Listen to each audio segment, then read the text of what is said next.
तू शांत राहा. तुझी चिडचिडच तुझ्या त्रासाला कारणीभूत आहे, असा प्रेमाचा सल्ला देणे एका वृद्ध काकाला चांगलेच महागात पडले.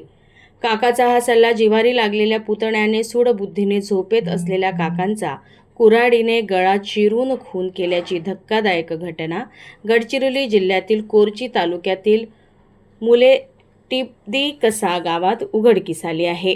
या प्रकरणी पोलिसांनी अवघ्या काही तासात आरोपी पुतण्याला बेड्या ठोकल्या आहेत.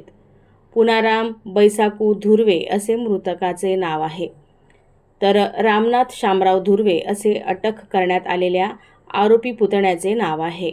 पोलिसांनी दिलेल्या माहितीनुसार रामनाथ हा रोजगारासाठी बेंगळुरू येथे गेला होता. 4 महिन्यांपूर्वी तो गावी परतला. दरम्यान माझे डोके खूप दुखते, एखादा चांगला वैद्य सांगा, अशी विचारणा त्याने काका पुनाराम यांच्याकडे केली होती. त्यावर काकांनी त्याला औषधासोबतच स्वभावातील चिडचिड कमी करण्याचा आणि शांत राहण्याचा सल्ला दिला. मात्र हाच सल्ला रामनाथला अपमानास्पद वाटला आणि तेव्हापासून तो काकांचा द्वेष करू लागला होता. 5 मे रोजी रात्री पुनाराम हे नेहमीप्रमाणे गावातील शेतात असलेल्या झोपडीत झोपण्यासाठी गेले होते.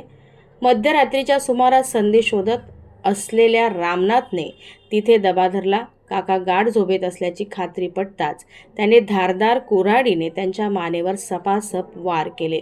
हा वार इतका भीषण होता की पुनाराम यांच्या जागीच मृत्यू झाला. हत्येनंतर रक्ताने माखलेली कुऱ्हाड घटनास्थळीच फेकून आरोपीने तेथून पळ काढला. 6 मे रोजी सकाळी ही घटना उघडकीस येताच परिसरात खळबळ उडाली. कोरची पोलिसांनी तपासाची चक्रे वेगाने फिरवली.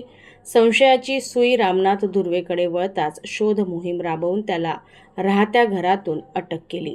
क्षुल्लक कारणावरून पोटच्या पुतण्याने काकाचा काटा काढल्याने तालुक्यात हळहळ व्यक्त होत आहे.